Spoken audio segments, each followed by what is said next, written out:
Radio de la Universitat d'Alacant. Tu voz creativa, Rigurosa rigurosa y divertida. Bueno, bienvenidos otra temporada más a la Pirenaica, porque no teníamos bastante columna, que tenemos otra. Pero bueno, el tema es que volvamos. El tema es que volvemos. A distancia. Y nada, este año seguimos los mismos, hablando de lo mismo, y como siempre, como terminamos en casa. No ha cambiado nada. Claro. Todo mal, igual. Somos más viejos. Seguimos en pandemia, o sea que todo maravilloso. Y nada, y más viejos. Vivos, que no. Además, el de más canas. ¿Sí? Sí. ¿De qué es desgraciado, tío? Bueno, ¿de qué vamos a hablar ahora, tío? Pues nada, hoy vamos a hablar de Troya. A partir de ahora los programas van a ser monotemas. Oye, pues, una cosa. Sí. El fondo de Facundo no es Troya. Qué casualidad, ¿no? La casualidad. Sí, No, Tiene- vaya, pequeño. ¿estás en Troya? ¿Estás allí? Estoy en la invasión de Troya, he viajado en el tiempo. Hemos llamado a un reportero para que informe sobre la situación. Enviado especial a Troya, cuéntanos cómo va la conquista. Corresponsal. Pues llevan un año, yo creo que no va a durar mucho más. O sea,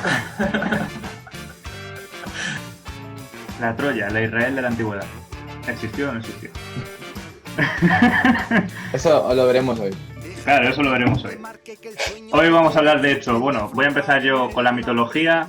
Álvaro nos va a contar un poco sobre el yacimiento y Facu sobre Troya en sí, la sociedad, la gente, las buenas gentes de allí. No voy a hablar de eso. No, estás columpiado, bro. Pues me ¿De qué ibas a hablar? Da igual, lo sabremos dentro de 20 minutos. Vale, clickbait. Y ya. Bueno, pues nada, vamos a empezar con la mitología, porque la verdad es que, quieras que no, lo de Troya da que hablar, porque todo el mundo sabe que el mito de Troya nace con la cólera de Aquiles, el tío que le da nombre a nuestro talón. Y bueno, la verdad es que es bastante interesante leer la historia, porque la verdad es que, como toda buena mitología griega, es sangrienta, tiene adulterio, tiene sexo indiscriminado y violencia. Y bueno, haciendo un pequeño resumen, Aquiles era hijo de Tetis y de Peleo. Tetis era una nereida, si no recuerdo mal, era prácticamente una diosa. Y Peleo, pues, es su mortal normalucho, típico, como el que te encuentras en Soria, o sea. Lo que pasa es que Tetis, pues, quería tener un hijo inmortal y cada vez que tenía un hijo con Peleo, pues, se lo llevaba a la laguna Estigia, le sumergía y claro, como el niño no cerraba la boca, pues lo que suele ocurrir es que los niños se ahogan y la palmaban. Y además la laguna Estigia, pues el agua quemaba. O sea que no solo se ahogaba, sino que al niño lo quemaba por dentro. Entonces, bueno, hay un día que nace Aquiles, ¿no? Ya sabes tú cómo nacen los niños. Y cuando nace Aquiles, pues Tetis coge al pequeño y se lo lleva a la laguna Estigia. Y en esto de que, como siempre, lo coge del talón y lo mete. Claro, ¿qué pasa? Que Aquiles, como era tan lúcido y como era ya hijo de una diosa, pues se le ocurrió, a diferencia del resto de bebés, cerrar la puta boca. Y como cerró la boca, pues nos ahogó. Lo que pasa es que, claro, como metió a Aquiles entero menos el talón, al sacarlo de la laguna Estigia, la única parte que no quedó como inmortal, ¿no? Pues fue el talón, que luego, posteriormente, durante el mito, pues sería la causa de muerte, la flecha que le clavan en el talón. Y así sabe un poco, pues, por qué se llama así. Se la ¿El clava caso? Orlando Bloom, ¿no? ¿Cómo? Orlando Bloom se la clava. Sí, ¿no? sí. Sí, Orlando Bloom, haciendo de Legolas otra vez. sí. Le clava la flecha. Legolas Moreno. El Legolas moreno. El Legolas troyano. El caso es que hay una versión alternativa que no la conocía, y es que Tetis, para hacer inmortal a sus hijos, les ponía en el fuego, que también es una variante bastante interesante. El caso es que los ponía en el fuego como si fuesen un costillar y luego los frotaba con ambrosía, que era un poco, pues, el alimento, ¿no?, de los dioses y demás, como el éter. Y hay un día en el que Peleo pues encuentra a la tía pues poniéndolo a los bebés en la freidora. Y claro, se pensaba que lo iba a matar y tal. Entonces, bueno, hay un encontronazo. El caso es que en el conflicto, en el combate, pues a Aquiles se le quema el tobillo, el talón, vaya, el pie. Y como se le quema, pues se lo tienen que cambiar por el de un gigante que se llamaba Damiso. Y resulta que ese gigante, pues bueno, el que iba a toda hostia, era el Usain Bolt del momento. Y por esa razón se le da el sobrenombre a Aquiles también del de los pies ligeros, por la rapidez. Y es porque tenía, se supone, parte del talón del gigante este. Pero bueno, eso ya a la versión que más le gusta a cada uno. El caso es que, bueno, el mito sigue, Aquiles se casa con, bueno, es criado por Quirón, que era un centauro, y bueno, le va criando tal, y cuando ya se hace mayor, pues le envían a la corte de Licomenes, que era un rey griego, y se casa con su hija Deidamía, con quien tuvo 2 hijos. O sea, perdón, con quien tuvo un hijo. Neoptólemo, agüita, aunque también se le conoce como Pirro. Es más conocido. El caso es que un dato curioso, que a lo mejor la gente no conoce, es que cuando fue enviado a la corte, Aquiles, para luego evitar ir a la guerra, se disfrazó de mujer y estuvo muchos años viviendo como mujer.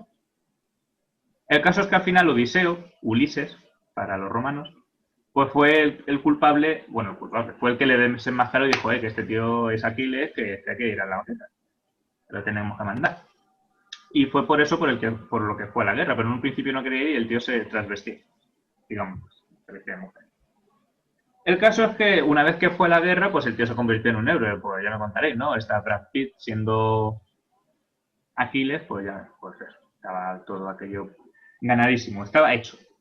Mató a Cigno, Mines, Epistrofo, Etío, Néstor, Troilo, que eran grandes generales, ¿no?, del momento del ejército contrario, y conquistó varias ciudades y demás. Lo que pasa es que después de 9 años de guerra, el rey Licomenes, digamos que coge a una sirvienta, una esclava que tenía, que se llamaba Briseida, si no recuerdo mal. Voy a mirarlo un segundo en mi chuleta. Sí, sale en la película. Sí, Briseida.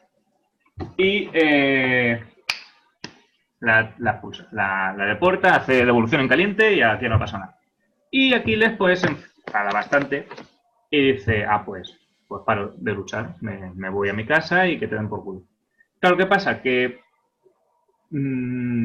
es Aquiles. Entonces, para que la gente no se viniese abajo moralmente, le pide la armadura a Patroclo, que era un amigo muy íntimo suyo. Otro dato curioso. En la antigua Grecia, las mujeres estaban muy marginadas, no podían salir de casa y básicamente se limitaban a labores domésticas y tenían la concepción de que la mujer solo podía ser la que diese la reproducción, pero no sentían nada los hombres con ellas. De hecho, la vida social siempre se hacía entre hombres. Entonces, muchas veces cuando leemos que enseñaban a amar, enseñar a amar es enseñar a amar. ¿Sabéis a lo que me refiero o no? No. ¿Puedes explicarlo, por favor? Entre hombres, dices. Pero bueno. Claro. Entonces, A confraternizar. Exacto. Cuando nosotros leemos, pues, Platón enseñaba a amar también a Sócrates, o sea, a Sócrates a Platón y cosas así, pues eso. Entonces, cuando se lee que Patroclo era un amigo muy íntimo y tal, si en verdad tendemos un poco a lo que es la filosofía de entonces, pues claro, igual en la película que te ponen que creo que eran hermanos, ¿no? O así. Primos. O primos, pues bueno, igual algo más que primo. Claro. Cuanto más primo, ¿no? Algo así lo has dicho. Claro. Pues eso. Y Patroclo se pone la armadura de Aquiles, se va para allá, le cae la de Dios, muere. Aquiles entra en cólera, mata a Héctor y vuelve a la guerra. Y bueno, a Héctor le coge del caballo, lo tira por ahí, lo tiene puesto un montón de días, en fin, un poco gore. Y finalmente, bueno, pues en el asalto a Troya, París que es al final el que provoca toda la guerra cuando rapta a Helena, pues le clava una flecha envenenada justo en el talón con ayuda de Apolo. Y claro, Aquiles pues no sobrevive, la palma, y Ajax es el que coge el cuerpo y hacen, bueno, juegos fúnebres y tal en su honor y toda la pesca, pero Aquiles nunca vio caer Troya. Y con la tontería ese mito ha trascendido a lo largo de la historia en Occidente y ha dejado pues un montón de iconografía y demás, ¿no? Que se puede ver pues en un montón de obras, en esculturas y demás. Y siempre se representa pues ese Aquiles herido con la flecha, incluso se puede, creo que había obras, no recuerdo cuál, donde creo que salía también vestido de mujer cuando he dicho que estaba en la corte. Y bueno, Sí, pero es porque Odiseo había llevado unos regalos, entre ellos una espada, a las mujeres, ¿sabes? Había llevado regalos varios y una espada, también entre los regalos. Entonces, la única mujer que le llamó la atención a la espada fue Aquiles. Así fue como le descubrió. claro. Pero yo creía que no era que él no quería ir a la guerra, sino que su madre le había obligado a disfrazarse para que no vaya. Porque sabía que su destino era morir en la guerra. O sea, el destino juega un papel, es como un personaje más, por lo menos para lo que se ve en la Ilíada. Sí, claro.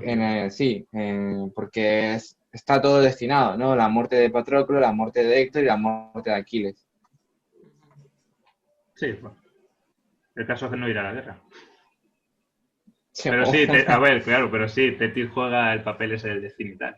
O sea que sí, que Era sí. un hippie. sí. Era un hippie. Era un hippie griego. Ujú. Y nada, la mitología más o menos sería eso, el mito. Bueno, y La la verdad mitología que- también. ¿Conocéis el mito del Laoconte? En Troya y demás. ¿Sabes cuál es claro, la figura del el Laoconte? de la escultura, sí. ¿Conocéis el mito? Claro, tío. El de la serpiente. Es un ¿no? sacerdote El de la- troyano que es uno de los pocos que no creía en la estratagema del caballo y por ello Atenea coge y lanza serpientes del mar a sus hijos y él va a protegerlo y acaba muriendo junto a sus hijos. Sí. Algo así era el mito. Sí, sí, tal cual lo has dicho. Sí, sí, sí. Pero Ah, creo que pues- tenía sino Poseidón.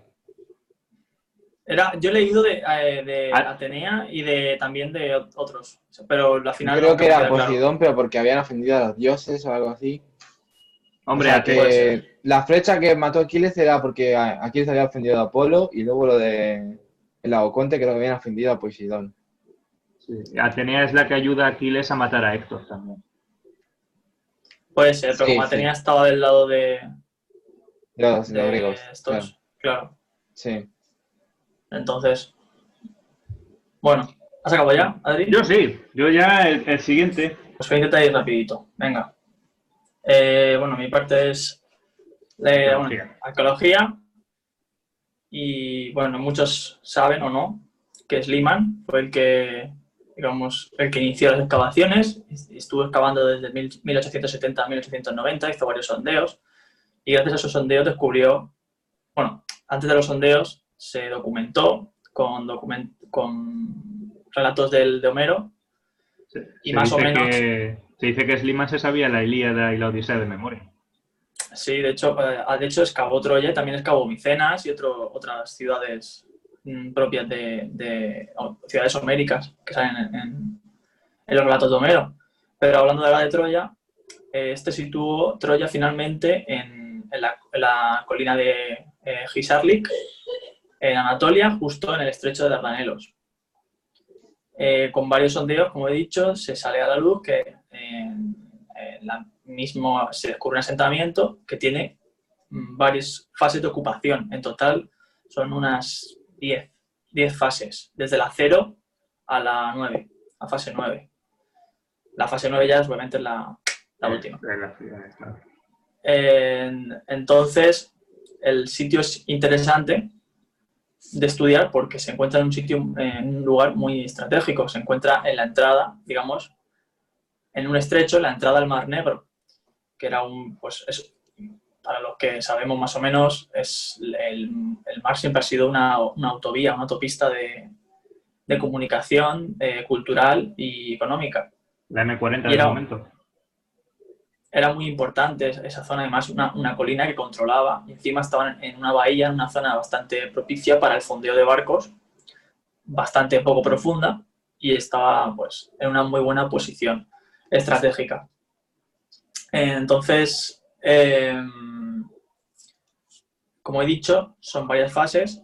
La que Schliemann más o menos dio por la de Homero, la de la Ilíada, es la 7, aunque al principio se pensaba que era la 6, porque se construyó una muralla muy grande, de unos 4 metros de ancho por 4 o 5 de alto, más o menos calcularon. Que son para la época es bastante bestia, con sillares de piedra y demás. Esa fase, la 6, acabó por un terremoto, acabó súper jodida por un terremoto e inmediatamente fue reconstruida. Que aquí pasamos a la fase 7. Se reconstruyó la muralla tal cual y se encuentra que en las viviendas, junto con las murallas y con varios silos, se encuentran de que está todo muy metido dentro de la ciudad. Es decir, estaba todo muy aglomerado dentro de las murallas, dando a entender una época, un sentimiento de inseguridad, de guerra, ¿no? La necesidad de protegerse. Y casualmente esta fase, la 6, va desde el 1250 a.C. hasta el 1180, 1170 más o menos, grosso modo, las fechas. También coinciden con la invasión de los pueblos del mar. O sea, es bastante curioso. Lo que pasa es que ya sabemos que los pueblos del mar son los padres. No se sabe. Es el error 404. Claro. Bueno, y como he dicho, la fase 7 es la más propicia para ser la indicada, la homérica. También en fases anteriores, en la 6, en la 6 y la 5, sobre todo en la 6 se encuentran cerámica micénica, propia del comercio. O sea, es un lugar bastante transitado para el comercio. Pues obviamente habrá cerámica de distintos tipos. Bueno, como he dicho, la 6 acaba con un terremoto, la 7 tiene el nivel en el que, digamos, su desocupación, tiene un nivel de destrucción, un nivel de incendio, que se dice esa es una evidencia clara de que fue por una guerra, una batalla, lo que acabó con esa ocupación. Entonces, es bastante curioso que más o menos coincidan las fechas, porque si no recuerdo mal, o sea, las fechas de distintos historiadores clásicos varían, pero más o menos la situaban en el 1100, corrígeme Adri, si me equivoco, 1170, 1180, más o menos, por ahí andaba. No recuerdo bien, pero más o menos. Obviamente no es exacto, no podemos. No. Pero bueno, con dataciones de carbono 14 y demás, pues han sacado que esa era más o menos la fecha en la que la destrucción de la fase 7 se había llevado a cabo. Luego hubo una desocupación, o sea, no se volvió a ocupar el asentamiento durante unos 200-300 años hasta la colonización de los griegos eolios. Que aquí es cuando colonizan el asentamiento y lo refundan y fundan la ciudad de Ilión, una ciudad griega que permanece siendo griega hasta otro nivel de destrucción, que ya sería la destrucción romana en el año 80 a.C. Los romanos conquistan la ciudad, de una guerra y destrucción, obviamente, y la reconstruyen. En este momento, Ilión / Troya ya ha perdido su función estratégica de fondeadero de barcos y demás, porque en la bahía en la que se encuentra es poco profunda y la tecnología en los barcos ha cambiado. Es decir, existe una nueva tecnología en la cual los barcos pueden navegar con viento a través, o digamos que no es necesario que el viento les dé en popa. Se ha introducido la quilla, que es, o sea, si se hace el casco, es una especie de aleta inferior que permite que el barco no la dé cuando le da el viento de lado y demás. Entonces, al tener la quilla, no podían fondear en las costas de Troya, de Ilión, porque tocaban la profundidad. Entonces, ya había perdido ese sentido. Tenía un sentido más simbólico, ya que Troya, Eneas, era digamos, el padre de la estirpe romana y Troya era como Tierra Santa. Vamos hablando así Sí, más sí. o menos para que se entienda. Y eso le propició bastantes inversiones en la ciudad, o sea, de gente rica que se iba allí. Vamos, es una ciudad de postureo, hablando así mal y pronto. Ibiza. Ibiza, es la Ibiza romana. Y nada, y básicamente permaneció así hasta el 500 después de Cristo, que ya se abandona completamente, y ya comienza la superposición de sedimentos y demás, hasta que ya Schliemann la encuentra. Y bueno, no sé si conocéis, hay una foto muy famosa en la que la mujer, una de las mujeres de Schliemann, se dice que se prueba las joyas de Helena de Troya, que son unas joyas que se encontraría en cualquier sitio. Y se las Sí, pondría y que- dirá, estas son las joyas de Helena. Pero Que dice Elena, obviamente, dice... claro, obviamente pues no es muy complicado que fuesen. Pero vamos, aparte también, hablar que obviamente aparte de Schliemann, han habido muchos arqueólogos que han excavado a lo largo del siglo XX, han excavado Troya. Y aún sigue habiendo estudios, que no está completamente excavada, obviamente, y que bueno, Que se sigue que estudiando. creo que sí, básicamente que se sigue estudiando, que es complicado llegar a saber todo lo que, o sea, confirmar todo lo que es el relato homérico, pero bueno, que la tecnología avanza muy rápido y hasta aquí mi partecilla. No sé cuánto tiempo llevamos. ¿Cuánto tardas? Yo he sido... ¿Te has ajustado bien?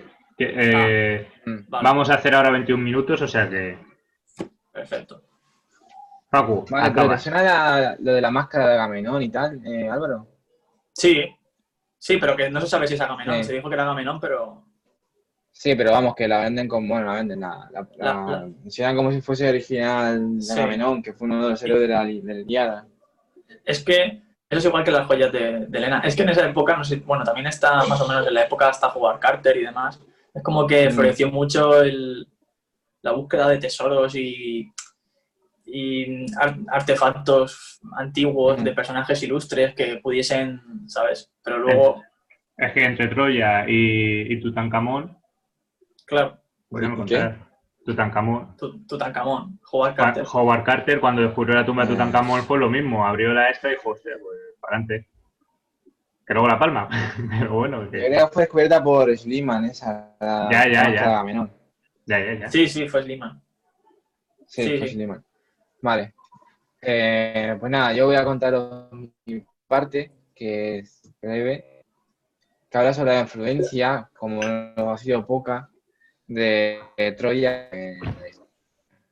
O sea, el mito de Troya ha formado parte del imaginario grecorromano durante siglos. De hecho, los griegos lo tenían que aprender de memoria y el texto que conocemos, el relato homérico, es una recopilación de un texto que llevaba ya cientos de años dando vueltas por ahí, o sea, de forma oral. Y vale, y antes era una norma de conducta, o sea, hay ritos o comportamientos que serán los comportamientos a imitar por los griegos y querían ser auténticos hombres, ¿no? El Cristiano Vale, Ronaldo. pues más o menos. Claro. Y vale, y también inspiró el arte durante siglos, o sea, como hemos mencionado antes, el Laoconte es una obra bastante antigua y de hecho lo que se tiene es el original, ¿no? O una Una copia, réplica. una réplica. Una réplica. El original Es sería una copia en de una bronce, escultura en supongo, bronce. Sí, exactamente. Es una réplica romana, o sea, Sí. fijaos qué recorrido lleva el mito ya en época grecorromana. Vale, pues esta tradición se recoge luego a través del Imperio Bizantino, con la traducción de los textos, cuando cayó Bizancio y tal, los textos se trasladan al mundo europeo, se traducen al latín, de latín a lo largo de los siglos venideros se van a ir traduciendo a las lenguas vulgares y van a formar parte también de la mitología, y sobre todo con el Renacimiento. Tenemos obras como, por ejemplo, el Juicio de París, Rubens, más tarde, o tenemos obras más antiguas y tal, Pero vamos, que con el Renacimiento todo esto, este mito tan grande, tan épico, joder, es el relato épico por excelencia, pues se recupera. Y si seguimos avanzando, sabemos que en el siglo XX también esto ha estado presente con el cine y tal. Obviamente ha habido adaptaciones cinematográficas porque un nuevo medio donde adaptar un mito Claro. ya conocido. Claro. Que lo han hecho ya varias ya podemos- veces, no solo con Troya. Sí, sí, con Troya, con la Ilíada. Claro. De la Ilíada y de Troya hay una miniserie del año 97 que se llama La Ilíada, la Odisea, creo que es. Sí, la Odisea. Y está regular, pero está bien. Yo creo que recoge bastante la parte del mito. Luego ¿Y la serie de Netflix? Ahora lo comento. Ah, vale, vale. Sí. Vale, y luego en 2004, Wolfgang Petersen creo que fue, que hizo la de Troya con Brad Pitt y Orlando Bloom, Eric Bana, o sea, un casting Sí, potente. a ver, bueno. Sí, lo que pasa es que la película era un poco rara, porque tenía parte de mito, pero también como querían hacerlo real, es que no sé, es que era Sí, muy raro. bueno, justificar el mito como algo real, ¿no? Era como decir, no, bueno, esto Es es que del mito, mezclaban pero... cosas de mito con cosas reales, ¿sabes? Claro, En claro. plan, vamos a hacer una versión real de un mito. Y es como, no, hazme el mito o hazme la realidad, tío. Claro. El mito, por ejemplo, eran las piernas que tenía Brad Pitt ahí que no se las cree nadie, por ejemplo. O el pelo ese rubio que tenía. Venga, hombre. Bueno, Desmitificando. sí. Vale, pues y hablando también, hace poco ha salido un juego de la saga Total War que se llama Troya, que está bastante bien. A mí no me convenció mucho, pero creo que ahora a ti te gustó un poco más, ¿no? Sí. Sí, a mí me está gustando bastante. A mí, bueno, pero está curioso la mecánica y todo eso que tiene, además que el mito creo que está... Hombre, la gestión. Sí, y el mito está bien desarrollado, creo. Está bien aplicado lo que es Sí. lo que es la mitología a un juego que tenga unos principios que sean reales, ¿no? Una mecánica que sea más real. Sí, sí.